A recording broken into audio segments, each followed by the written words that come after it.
साहब युगांतर से आते हैं, एक युग से नहीं, अनंतों युग बीत गए।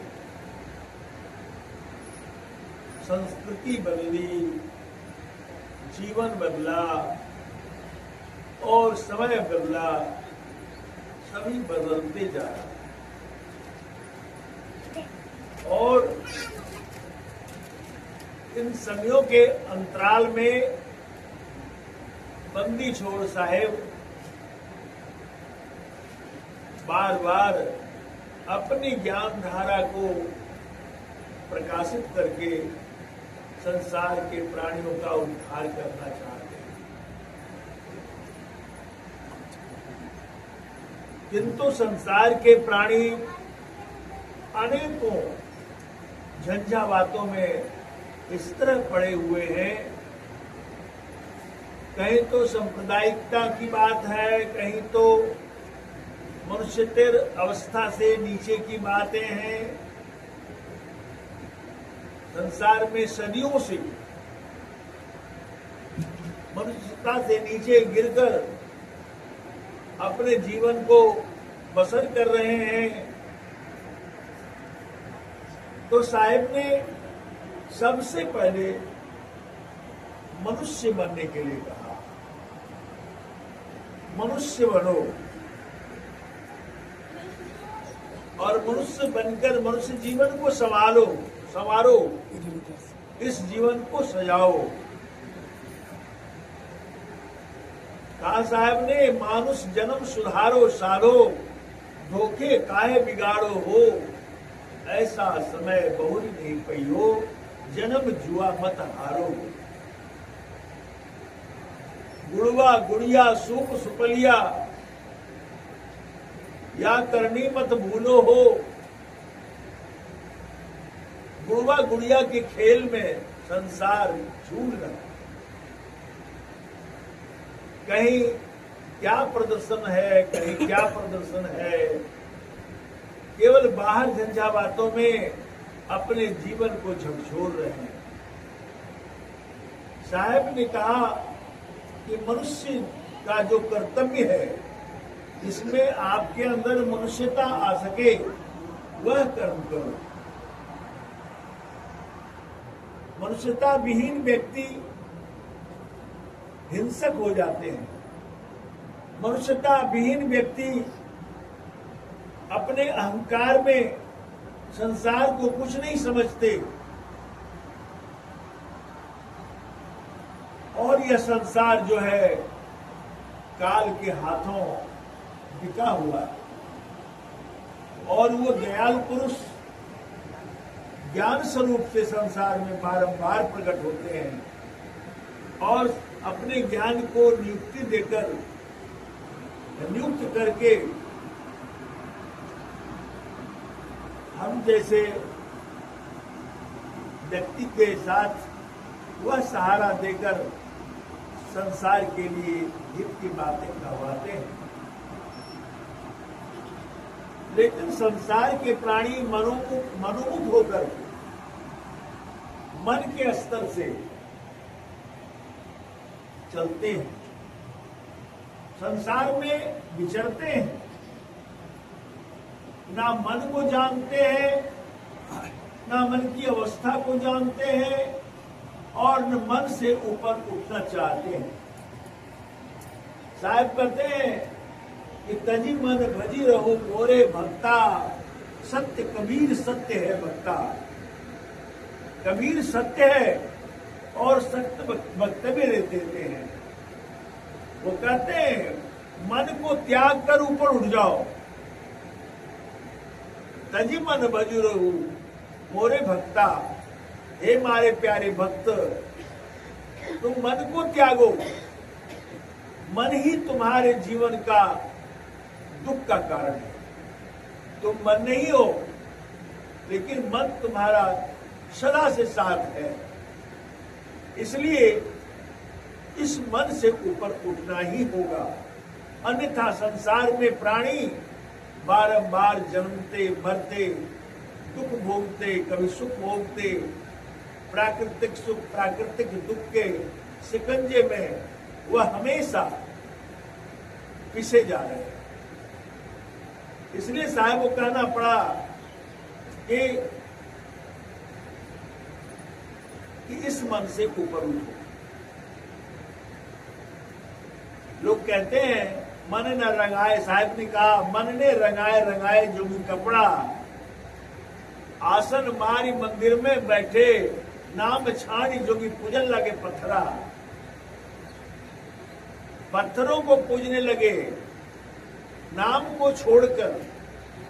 जो आत्म प्रकाशक है, आत्मा के अंतस में वह प्रकाश हर पल हर क्षण कर रहा है और शब्द की पुकार कर रहा है। इसके लिए साहब ने कहा है कोई गुरु ज्ञानी, गगन में आवाज होती थी। कोई गुरु ज्ञानी है तो अपने अंतस की आवाज को सुने, अपने अंतस के प्रकाश में विलोम करे और अपने जीवन का उत्थान कर ले। और यह मनुष्य जीवन जो है केवल इसीलिए प्राप्त हुआ है कि जीवन को ऊपर उठाए, जीवन से ऊपर उठ जाए। जब तक उठेंगे नहीं तो जीवन का कल्याण नहीं है। हमें साहब के शरण में है। संप्रदाय बहुत हैं, बड़े बड़े संप्रदाय, इतने इतने मठ हैं, इतने प्रकाश कर रहे हैं, लेकिन मठों में भक्ति तो है नहीं, ज्यादा विलासिता है। मठ, इसलिए कबीर साहब ने कहा मंदिर तोड़ो, मस्जिद तोड़ो, यह सब काम मुजाफा है, पर प्यारे दिल न किसी का तोड़ो, यह घर खास खुदा का है। ये चलता फिरता मंदिर है, इसमें तुम हो और तुम्हारा आराध्य है। अपने अंतस में आत्मावस्था को प्राप्त करके आत्मान जब तक नहीं होते इंसान, तब तक उसके जीवन का कल्याण नहीं हो सकता। सारी चेतना आपकी बहिर्मुख हो रही है, इंद्रियगत होकर के संसार के वस्तुओं की उपभोग में लगे हुए हैं। वह चाहते हैं कि हमें इससे सुख उपलब्ध हो। पर संसार में आपने अनुभव किया होगा जीवन में अब तक कि क्या वह सुख है? वह सुख तो उसी को कहते हैं जिस सुख में की शांति भी हो और कभी दुख का लेश मात्र ना हो। तो इसलिए उस सुख की प्राप्ति के लिए मानव शरीर मिला है और वह कहीं बाहर नहीं है। मंदिर में, मस्जिद में, गुरुद्वारे में, गिरजाघर में या और तीर्थों में, डी डाबर, चौरा देवपुरी, जहां तक जाए, साथ इन आंखों से देखते हुए वहां केवल विडंबना है, वहां केवल दुख है, वहां आत्मसंतुष्टि नहीं है, वह मन का क्षण मात्र के लिए मनोरंजन है और वह बाद में एक भ्रम ही फैलाता है। सारे भ्रमों से ऊपर उठ करके अपनी इंद्रियों की चेतना को समेटकर अपनी आत्मभूमि पर स्थित जब तक नहीं कोई होता, तब तक उस परमात्मा का अनुभव प्राप्त नहीं हो सकता। लोग बाहर रूप से देख करके संसार में संतुष्ट होते हैं, यह केवल उनके भ्रम की बात है। जो व्यक्ति अपने अंतस में उस स्वरूप को नहीं देखता जिसमें कि वह ऊर्जा हमेशा अहर्निश आप में प्रकट है, वह आत्म अंतर आत्मा अनुभव में पहचान, अनुभव के धरातल पर अपने आत्मा में स्थित होकर के उसे प्राप्त कर सकते हैं। अन्यथा बाहर कुछ भी नहीं है। बाहर बाहर क्यों भटकत हो, बाहर बाहर क्यों भटकते हो, बाहर कुछ नहीं। कबीर साहब ने, हम साहिब की तस्वीर रखते हैं, आदर्श है, इन्होंने जो बताया उसको जानने के लिए, अनुभव करने के लिए हम उनकी तस्वीर को सजाते हैं। और ये दीप जलाना, अगरबत्ती दिखाना यह पूजा में नहीं आता। जो इसे पूजा समझते हैं वो भ्रम में है, धोखे में।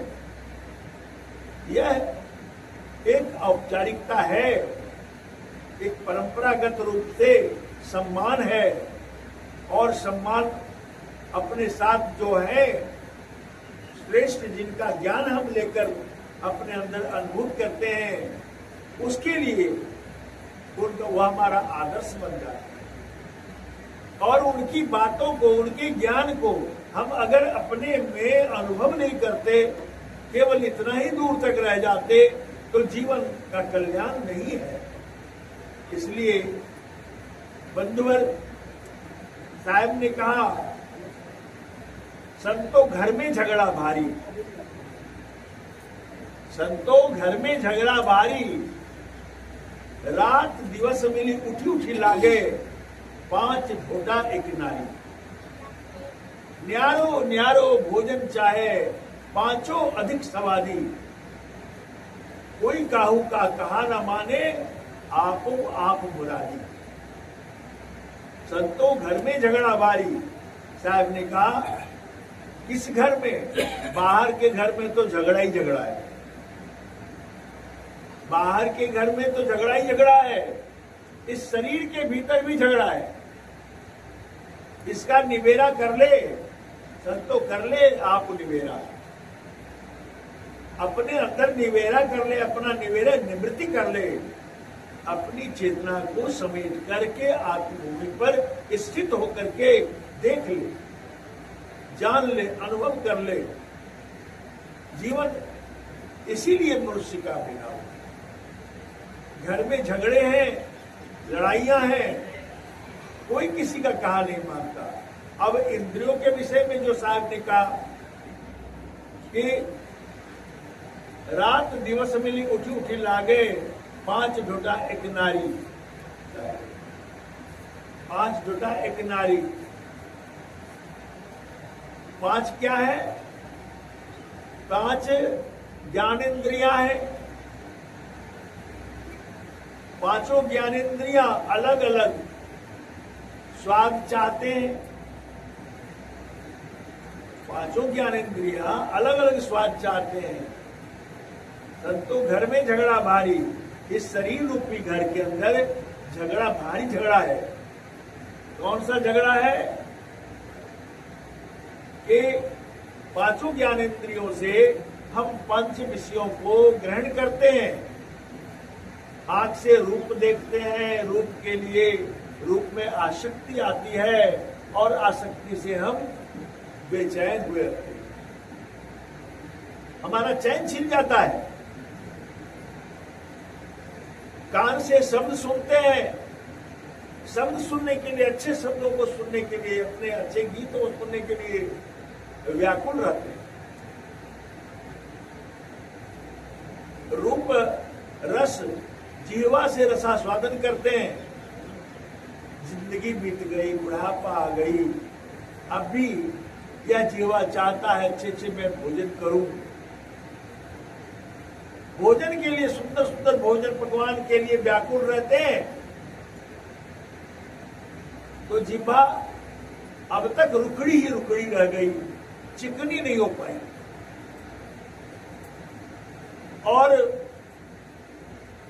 आंखें तो रूप के लिए, कान शब्द सुनने के लिए, और नासिका अच्छे सुगंध, अच्छे वातावरण में, यह हमेशा चाहता है। तो यह ज्ञान इंद्रियां हैं। और इसके बाद जिह्वा, त्वचा, ये चमड़ा, स्पर्श, अच्छा स्पर्श चाहता है। लेकिन स्पर्श करते करते अवस्था बुढ़ापे की आ गई, लेकिन यह चमड़ा संतुष्ट नहीं हुआ। ये भी ज्ञानेंद्रियों में आता है। तो साहेब कहते हैं ये 5 झोटा एक नारी,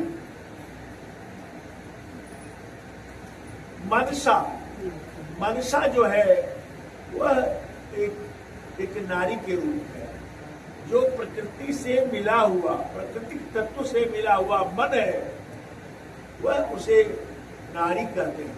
5 झोटा एक नारी। अब न्यारो भोजन चाहे, सब न्यारा भोजन चाहते हैं। मन के आधार से इंद्रियों के द्वारा उनके विषयों में दिन रात लगे रहते हैं, लेकिन संतुष्ट नहीं होते हैं। न्यारो भोजन चाहे, 5 अधिक स्वाद लेने के लिए व्याकुल रहते हैं। और फिर साहब ने कहा कि भाई रात दिवस मिली उठी लागे, रात हो दिन हो हमेशा। अब कोई का विषय लग गया, किसी को किसी चीज के लिए आशिक हो गए, अब वह निंद ही चली जाती उसकी, और इतने बेचैन और व्याकुल होते हैं कि उसके बिना उसका दिल नहीं लगता, चैन खत्म हो जाता है। तो इस प्रकार से 5 अधिक स्वादी, कोई काहू का कहा न माने, आपो आप मुरादी। अपने मुराद को पूरा करने के लिए, अपनी इच्छा की आपूर्ति करने के लिए वह जो है व्याकुल है। इसी झंझावातों में आत्म चेतना जो है वह बहती चली जा रही है। सारी शक्ति आत्म चेतना के माध्यम से इनको प्राप्त होता है, लेकिन इसकी आसक्ति कितनी है कि यह उसी में सराबोर है, यह लौटना नहीं चाहता। और साहब कहते हैं भाई लौट चलो वही देश। कौन सा देश? जिस देश से तुम आए हो, इस शरीर में आए हो, उसका शुद्धि करो अपन देश, अपने देश की शुद्धि करो। कैसे शुद्धि होगा? यहाँ तो झगड़ा मचा हुआ है, यहाँ तो तूफान मचा हुआ है। इन झगड़ों से निपटने के बाद ही तो अपनी चेतना उलट सकेगी, नहीं उलट सकती।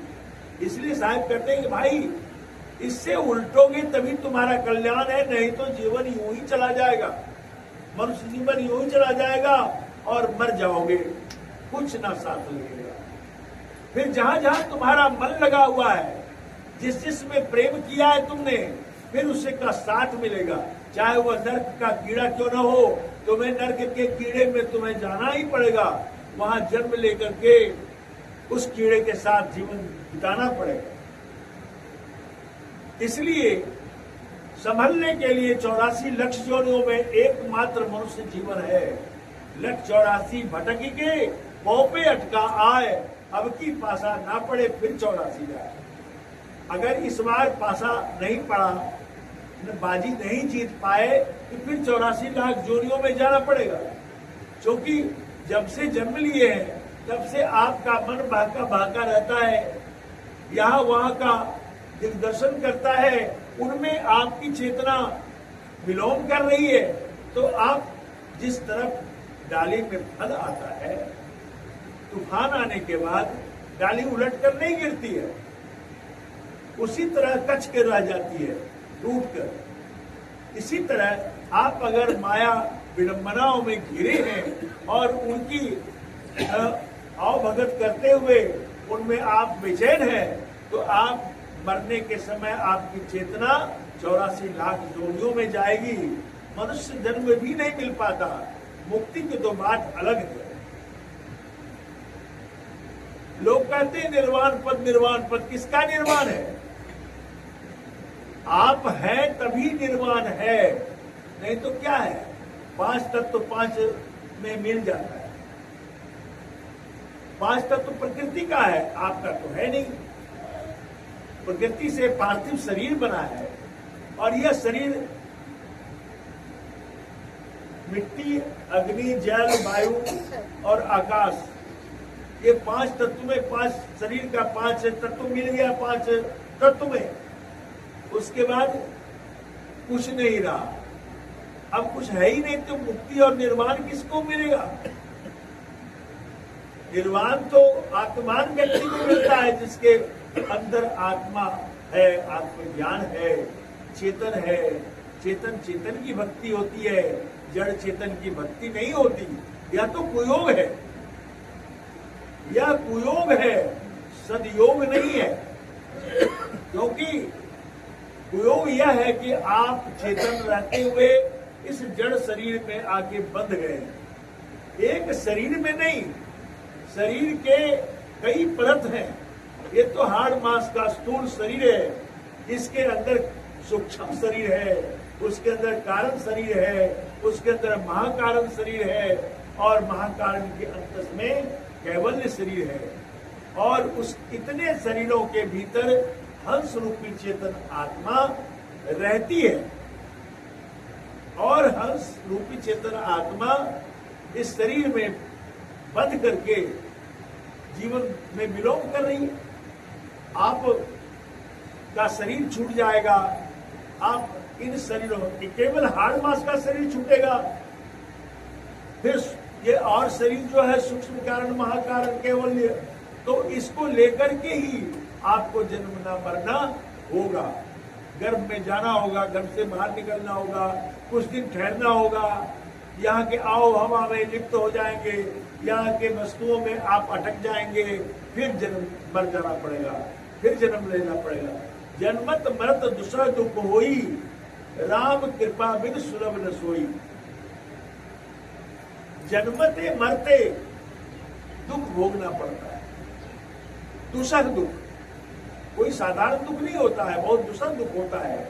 इसलिए साहब सावधान करते हैं कि भाई इन झगड़ों से निबट लें या निवृत्त को जाएं, लौट चलें जिस ओर से आप आए हैं। इस शरीर में मोक्ष का द्वार है, और इस शरीर के अंदर ही आपका भक्ति का धाम है, वह सब इस शरीर के अंदर है। लेकिन इस शरीर से बाहर निकलें, बाहर निकलने का अभ्यास करें, और बाहर जो है कि इन चमड़े की आंख से जो देखते हैं, चमड़े की कान इंद्रियों से जो सुनते हैं, और बाहर व्यापार कर रहे हैं, ये सभी इसी को माया करते हैं। माया मन तो एक है, माया मन ही समाए।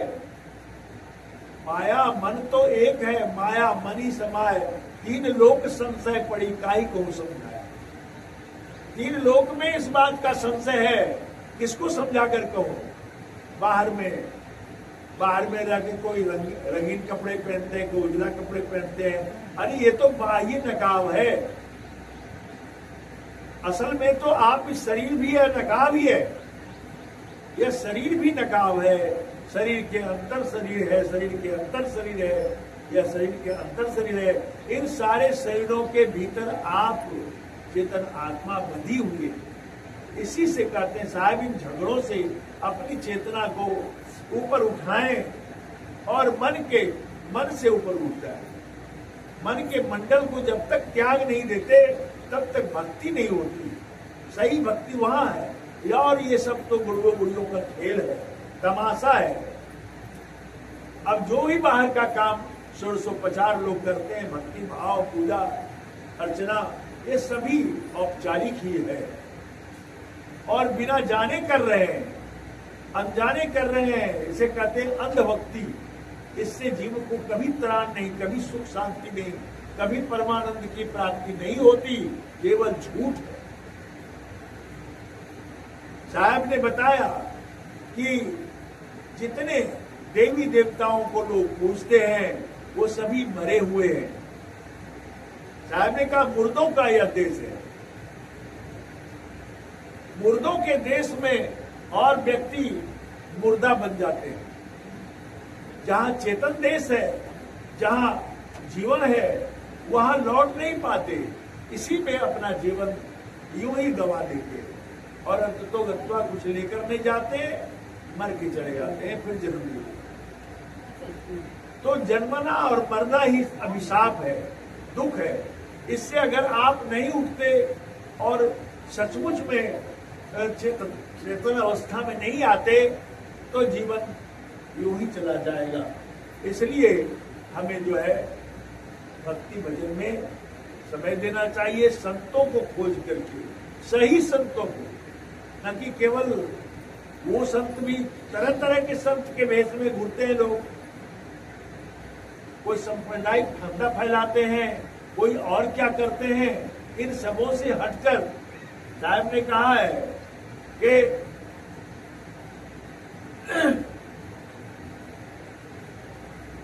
पछा पछी के कारणे सब जग रहा बुलान, निरपक्ष होके हरि भजय सोई संत। पछा पक्षपातियों में सभी लोग चल रहे हैं। ये हमारा संप्रदाय है, ये हमारा मत है, हमारा ये है वो है, और उसमें डूबे रहते हैं आकंठ। वह कोई काम देने वाला नहीं है। जब तक आप अपने आप में स्थित नहीं होंगे तब तक आपको कोई काम नहीं देगा। न संप्रदाय, न मत, न मजहब, कुछ नहीं। मजहबों की लड़ाई है। आज देख रहे संसार में क्या हो रहा है। धर्म का नाम पूछ करके मारते हैं। ये कैसी विडंबना है। लोग धर्म का नाम पूछ करके मारते हैं और जान से मार देते हैं। बताइए भाई, धर्म क्या है? धर्म को जाना नहीं और धार्मिक बन गए। ये कितनी नीरी मूर्खता और अज्ञानता है। धर्म तो हुआ है, कहते साहब ने कहा, धर्म न हिंदू बौद्ध है, धर्म न हिंदू बौद्ध है, धर्म न मुस्लिम जैन। धर्म चित्त की शुद्धता, धर्म चित्त की शुद्धता, धर्म शांति सुख चैन। धर्म चित्त की शुद्धता है। आपके चित्त में सृष्टि समाई। चित्रूपी कैमरा है शरीर के अंदर। मैं कई बार कहा हूं कि शरीर जो है केवल शरीर नहीं है, यह संपूर्ण विश्व का ज्ञान है, विश्व से परे का भी ज्ञान है। इसमें वह कहा गया है, चित्त जैसे आप गूलर, एक गूलर उठा के ले ले, बड़का गूलर, उसको फाड़ कर देखें, उसमें इतने महीन महीन दाने होंगे, वह बीज है। और वो बीज को आप कल्पना करके देखें, उसके प्रति विवेक से देखें कि भाई इसमें जो है कितने दाने हैं और उतना बट वृक्ष छिपा हुआ है। बट वृक्ष के मूलर में अनंतों दाने हैं, गिन नहीं पाएंगे। और वह जो है एक एक दाने में एक बट वृक्ष छिपा हुआ है। कितना बड़ा वृक्ष है। और उस बट वृक्ष के तरह ही हमारे शरीर के अंदर चित्त रूपी कैमरा है। निगेटिव तैयार है और निगेटिव हो रहा है। पॉजिटिव होता रहता है, फिर निगेटिव बनता है, फिर पॉजिटिव बनता है। शरीर को धारण करते हैं, शरीर मिटता है, फिर जन्म लेते हैं, फिर उसी तरह इसके अंदर चित्त रूपी कैमरा दिया जाता है कि आप जीवन में जितना कर्म कर रहे हैं, अच्छे बुरे सभी का आपके चित्त में ही, उस कैमरे में जो है वह स्थित होता चला जाता है निगेटिव रूप में। कभी जीवन का त्राण हो सकता है? कतई नहीं। जब तक अपने अंदर लौट नहीं जाते, साधना के द्वारा, ध्यान के द्वारा, गुरु के बताए हुए लक्ष्य में नहीं स्थित होते हैं, तब तक उसका निदान नहीं हो सकता है। केवल वाणी बोलने से, केवल कहने से कुछ नहीं होता। कहने के लिए तो बड़े बड़े विद्वान किताबों को पढ़ करके रोज अपना ज्ञान बांट रहे हैं, लेकिन उस कथनी से कुछ नहीं होने का है। कथनी को करनी में तब्दील देने के बाद कुछ हो सकता है। जिसने दे लिया है वह दे लिया है, जो नहीं दिया है उसे देना चाहिए। क्यों कि जो है इसके अंदर जो वह सत्ता है, जो परमात्मा छिपा है, जो सर्वव्यापक है, सर्वाधार सर्वेश्वर है, सर्व साक्षी सर्वनियंता है, वह आत्म अंतर आत्मा है।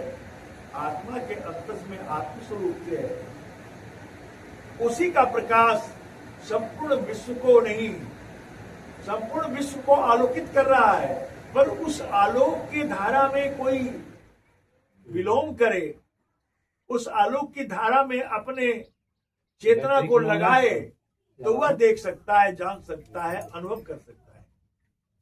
इसलिए हम सबों को यही चाहिए कि गुरु पहुंचे संतों से सम्मित पानी होकर के ज्ञान ले लें और उससे पूछें कि जीव का कैसे उद्धार होगा। यह जीव क्या है, कैसा है, तो आपको यहां साहब के ज्ञान में देखने को मिलेगा, सुनने को केवल नहीं। आप अपने अंदर कमर कस के तैयार होंगे तो आप देख लें अपनी आंखों से, तभी संतुष्ट होंगे। जब देखो निज नैना तो मानो गुरु के बहना। जब आप करके देख लेंगे, इस नैन को उलट कर देख लेंगे, तब गुरु के सच्चे ज्ञान का आपको अनुभव होगा। तब पूर्ण शांति, पूर्ण विश्वास हो जाएगा। जैसे किताब को पढ़ने के बाद आप संपूर्ण किताब की बातों को समझने लगते हैं, जब नहीं, जो व्यक्ति नहीं पढ़ा है, वो नहीं जानता है, तो उसे क्या संतुष्टि मिलेगी। स्वाध्याय करना पड़ेगा। स्वाध्याय किताब पे पढ़ने वाले को स्वाध्याय नहीं कर सकते। स्वाध्याय तो स्वयं का अध्ययन करना, स्वयं का अनुभव करना कि मैं कौन हूं, मेरा स्वरूप क्या है, मैं कहां से आया हूं, क्या कर रहा हूं, मुझे क्या करना चाहिए। इन तमाम बातों को जब तक हम अपने चश्मदीद अंतर में आत्मज्ञान रूपी चक्षु से नहीं देख लेते हैं, स्वयं का दृष्टा नहीं हो जाते हैं, तब तक हमारे जीवन में अशांति बना रहेगा, दुख आता जाता रहेगा, सुख प्राकृतिक दुख आता जाता रहेगा। इन्हीं झंझोर में जीवन पड़ा हुआ है। इसलिए हम आप सबों से हाथ जोड़कर विनती करते हैं कि आप अपने जीवन को इस कार्य में लगाएं और संतों के सत्संग में अवश्य जाएं और मोतियों को चुनकर अपने जीवन में धारण करें। हंस का जो है मोती भोजन है, वह मोती चुगता है। बगुला मछली खाता है एक ही रंग, है एक ही रंग, सफेद सफेद, लेकिन भोजन अलग अलग है, स्वभाव अलग अलग है। और हंस का स्वभाव है मोती चुगना, मोती खाकर उनका पेट भरता है। दूध पानी मिला हुआ मानसरोवर में जाकर के हंस रहता है और वह दूध पीता है, पानी छोड़ देता है, इसलिए उसे हंस कहते हैं। आप हंस हैं, आप आत्म स्वरूप में स्थित जब होते हैं तो हंस कहलाते हैं। और हंस जो है अमृत को पी लेते हैं और जहर को छोड़ देते हैं। इतना ही करके वाणी को विराम देता हूँ। साहेब सत साहेब